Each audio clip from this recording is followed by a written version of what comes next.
खबरों की ओर देहरादून से खबर है, जहां पर केदारनाथ धाम में पंजीकरण पर रोक जो लगी थी वो अब खत्म हो चुकी है। मौसम सामान्य होने के बाद लिया गया फैसला। 25,000 तक श्रद्धालु प्रतिदिन दर्शन को पहुंच रहे हैं और अब तक सर्वाधिक श्रद्धालुओं की संख्या 5.60 लाख और नोडल अफसर और संयुक्त निरीक्षक ने इस बात की जानकारी दी है। देहरादून से आपको हम बता रहे हैं, जहां पर देहरादून केदारनाथ धाम में पंजीकरण पर लगी रोक अब खत्म हो गई है। मौसम सामान्य होने के बाद ये बड़ा फैसला लिया गया है। 25,000 तक श्रद्धालु प्रतिदिन दर्शन के लिए पहुंच रहे हैं और देहरादून केदारनाथ धाम में पंजीकरण पर लगी रोक को अब खत्म कर दिया गया है। इस वक्त की आम खबर आपको हम बता दें, मौसम सामान्य होने के बाद ये फैसला लिया गया है। तो मौसम सामान्य होने के बाद ये बड़ा फैसला लिया गया। 25,000 तक श्रद्धालु प्रतिदिन दर्शन करने के लिए पहुंच रहे हैं।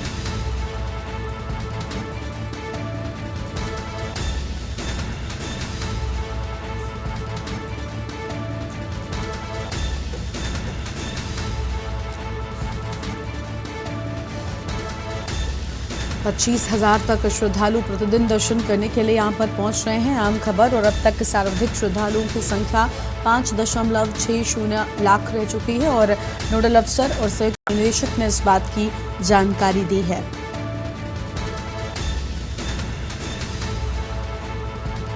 तो यह आम जानकारी, जहां पर अब रोक जो लगी थी वो खत्म हो चुकी है। मौसम सामान्य होने के बाद ये फैसला लिया गया है। तो मौसम सामान्य होने के बाद लिया गया ये फैसला। 25,000 तक श्रद्धालु प्रतिदिन दर्शन को यहां पर पहुंच रहे हैं।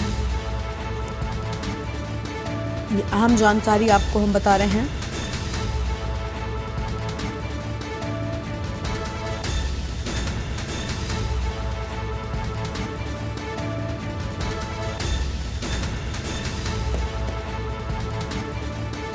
और अब तक सर्वाधिक श्रद्धालुओं की संख्या 5.60 लाख। नोडल अफसर और संयुक्त निदेशक ने इस बात की जानकारी दी है। फिलहाल ये अहम खबर आपको हम बता दें।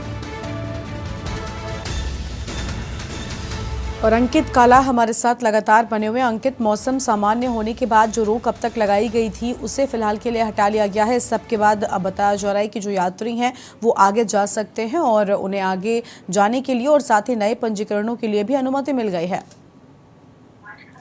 बिल्कुल, एक सरकार ने एक तो बड़ा फैसला लिया है गरिमा, कि जो केदारनाथ धाम में पंजीकरण के लिए नए पंजीकरण पर रोक लगाई थी उसको हटा दिया गया है। सरकार कहीं ना कहीं इस चीज को समझ रही है कि श्रद्धालुओं की संख्या लगातार केदारनाथ में बढ़ती जा रही है और इन सब भीड़ को नियंत्रण करने के लिए और इसके साथ ही श्रद्धालुओं को कोई दिक्कत ना हो, इन सब चीजों को देखते हुए सरकार की तरफ से पंजीकरण पर जो रोक लगाई थी उसको हटा दिया गया है। श्रद्धालु करीब करीब 22 से लेकर के 25,000 तक प्रतिदिन केदारनाथ धाम में दर्शन के लिए पहुंच रहे हैं। अब इतनी बड़ी संख्या में जो श्रद्धालु आ रहे हैं और पंजीकरण पर रोक लगाए जाने के बाद से वहां पर लगातार श्रद्धालुओं की संख्या बढ़ रही है।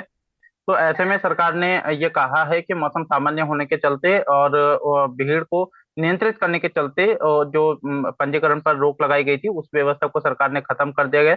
और अब तक गरिमा सबसे अधिक जो श्रद्धालु हैं वो बाबा केदार के दर पर दिख रहे हैं। करीब करीब 5.60 लाख श्रद्धालु जो है वो केदारनाथ धाम में दर्शन कर चुके हैं।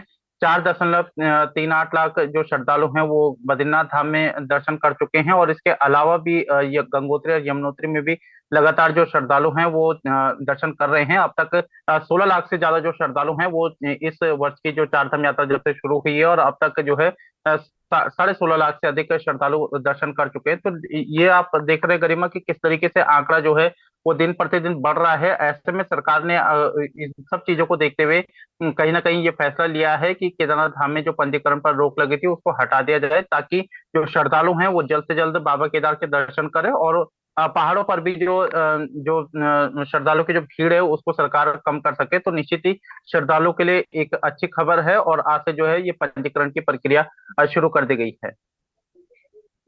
पर जो प्रक्रिया है वो शुरू हो चुकी है। इसके साथ ही अंकित ये भी जानना चाहेंगे कि अब जब श्रद्धालु लगातार आगे बढ़ेंगे और साथ ही नए पंजीकरण भी होने शुरू हो चुके हैं तो वहां पर मौजूद व्यापारियों के चेहरों पर भी क्या खुशी है, क्योंकि श्रद्धालु जब ज्यादा पहुंचते हैं तो ऐसे में व्यापार पर भी इसका बड़ा असर पड़ता है। बिल्कुल गरिमा, आपने सही कहा। देखिए, चार धाम की जो यात्रा है उसमें मुख्य तौर पर जो व्यापारी हैं वो सीधे तौर पर जुड़े हुए हैं और उनका व्यापार इसी यात्रा से जुड़ा हुआ है। और सरकार की तरफ से जब एकाएक नए पंजीकरण पर रोक लगाई जा रही है तो उससे व्यापारियों में ही सबसे ज्यादा आक्रोश देखने को मिला। और लगातार आपने अभी कुछ दिन पूर्व भी इस खबर को बताया था कि गौरीकुंड में जो बाजार है उसको बंद तक कर दिया था व्यापारियों ने। तो ये सारी चीजें बताती है कि कहीं ना कहीं व्यापारियों को काफी दिक्कतें होती है जिस तरीके से अगर यात्रा में किसी प्रकार का सरकार कोई ऐसा निर्णय लेती है जिससे कि यात्रा बाधित हो, तो निश्चित ही व्यापारियों में काफी आक्रोश देखने को मिलता है। लेकिन अब जब सरकार ने ये निर्णय लिया है पंजीकरण से रोक हटाने का, तो व्यापारी काफी खुश हैं। उनका कहना है कि मात्र ये 6 एक महीने की यात्रा रहती है और उत्तराखंड की आधी से अधिक आबादी इसी यात्रा पर निर्भर है। ऐसे में सरकार को चाहिए कि निर्बाध रूप से इस यात्रा को संचालित करे और जो पंजीकरण है उस पर रोक ना लगाई जाए, इस तरीके की मांग भी लगातार व्यापारियों के द्वारा की जा रही है। और कहीं ना कहीं सरकार ने जो ये निर्णय लिया है, हमें लगता है कि व्यापारियों के आक्रोश को भी देखते हुए सरकार पर कहीं ना कहीं दबाव पड़ा है और सरकार ने अब रोक से पंजीकरण पर जो रोक थी उसको खत्म कर दिया है। और व्यापारियों को अब इससे कहीं ना कहीं लाभ मिलेगा और उनके चेहरे पर भी खुशी देखने को मिल रही है। बिल्कुल अंकित, ये भी जानना चाहेंगे कि देखिए एक तरफ भले ही इन मार्गों पर या जो यात्रा मार्ग है मौसम साफ हो गया हो, लेकिन उत्तराखंड में आज भी कई जगहों पर मौसम खराब होने का जो अलर्ट है, अनुमान है, वो मौसम विभाग की ओर से दिखाया गया है। ऐसे में कितने आने वाले वक्त में कितने और समय तक मौसम सामान्य रह सकता है? क्या इसको सबको लेकर मौसम विभाग की ओर से कोई जानकारी है? क्योंकि फिलहाल तो सामान्य होने के बाद पंजीकरण खोले गए, लेकिन ये कब तक रहने वाला है? बिल्कुल गरिमा, आपने महत्वपूर्ण प्रश्न उठाया है। देखिए, अभी सरकार ने तो केदारनाथ धाम में जो पंजीकरण पर रोक लगाई थी उसको हटा दिया है और उसके पीछे तर्क दिया जा रहा है कि मौसम सामान्य हो गया है। लेकिन मौसम विभाग ने अपनी दूसरी तरफ अलर्ट जारी किया है, येलो अलर्ट जारी किया है और उसमें यही कहा गया है कि चाहे वो चारों धामों के मार्ग हो, चाहे फिर वो पहाड़ी जनपद हो, वहां पर हमें बारिश और बर्फबारी देखने को मिलेगी। इसके अलावा भी तेज हवाओं के चलने की चेतावनी जारी की गई है, अंदर चलने की चेतावनी जारी की गई है। और ये असर जो है हमारा जून के पहले 2 जून को तक हमें देखने को मिलेगा। तो मौसम विभाग ने अपनी ओर से अलर्ट जारी रखा है। अब ऐसे में सवाल यही है कि सरकार ने जो नए पंजीकरण पर जो रोक को हटाया है ये कब तक चलेगा, ये आने इस पर संशय कहीं ना कहीं बना हुआ है।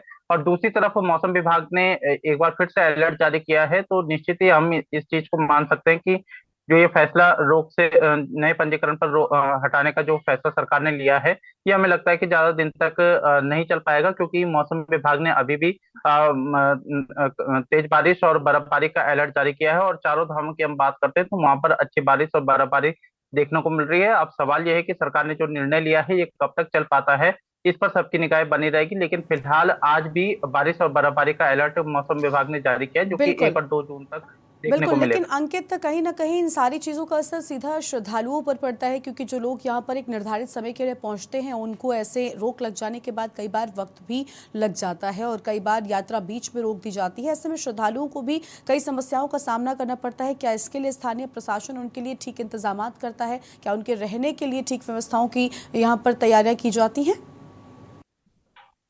देखिए गरिमा, ये महत्वपूर्ण सवाल है। देखिए, आप हम सब जानते हैं कि चारधाम यात्रा में बाहरी राज्यों के अधिकांश श्रद्धालु आते हैं और उनका एक समय अवधि होती है। और कहीं ना कहीं लगातार जो चाहे फिर वो चारधाम यात्रा पर रोक लगाने की बात हो, केदारनाथ धाम पर रोक लगाने की बात हो, नए पंजीकरण पर रोक लगाने की बात हो, तो इन सब निर्णयों से कहीं ना कहीं जो सबसे ज्यादा दिक्कतें श्रद्धालु को होती है। और आप अभी देखेंगे कि हमने कई श्रद्धालुओं से इस बाबत बातचीत भी करी थी, तो उनका यही कहना था कि केदारनाथ धाम में चाहे फिर वो होटल व्यवसाय की बात करें, चाहे फिर वो सामानों की बात करें, तो इन सब चीजों को खरीदने में काफी ऊंचे दाम जो है वो देने पड़ रहे हैं श्रद्धालुओं को। और करीब करीब 10,000 से ऊपर का एक कमरा जो है आपको होटल में एक दिन का किराया जो है वो श्रद्धालुओं को देना पड़ रहा है। तो आप इस चीज से समझ सकते हैं कि सरकार की तरफ से एक भी अगर फैसला लिया जाता है तो श्रद्धालुओं को कितनी दिक्कतों का सामना करना पड़ता है। और हर एक आदमी का अपना एक बजट होता है गरिमा, इस चीज को भी समझना होगा। और उसके पास समय भी जो है वो काफी सीमित रहता है। तो ऐसे में सरकार की तरफ से जो लगातार निर्णय लिए जा रहे हैं उससे ना सिर्फ व्यापारी प्रभावित हो रहे हैं, बल्कि श्रद्धालुओं को भी काफी दिक्कतों का सामना करना पड़ रहा है। लेकिन दूसरी तरफ सरकार का तर्क ये है कि उसे चारों धामों की यात्रा को सुचारू रूप से चलाना भी है। और वहां पर मैनेजमेंट भी देखना है, इसलिए दिक्कतें जरूर हो रही है, लेकिन श्रद्धालु को चाहिए कि वो मौसम का अपडेट लेकर के और शासन प्रशासन की जो भी गाइडलाइन है उसके अनुरूप ही अपनी यात्रा का जो रूटीन है उसको तैयार करें। और कोई भी अगर दिक्कत होती है तो इसके लिए वो जिला प्रशासन की टीम में लगातार श्रद्धालु की मदद के लिए आगे आ रही है। इस तरीके की बातें सरकार की तरफ से कही जा रही है। बिल्कुल, यानी साफ तौर पर सीधा असर श्रद्धालुओं पर पड़ता है और इसका हम खामियाजा भी देख पाते हैं कि श्रद्धालु किस तरह से उठाते हैं। बहुत शुक्र आपका अंकित, अधिक जानकारी हमारे दर्शकों के साथ साझा करने के लिए। यह अहम खबर आपको हम बता दें, चौक पर आपको बता दी कि रोक लगी थी जो अब तक उसे हटा दिया गया है।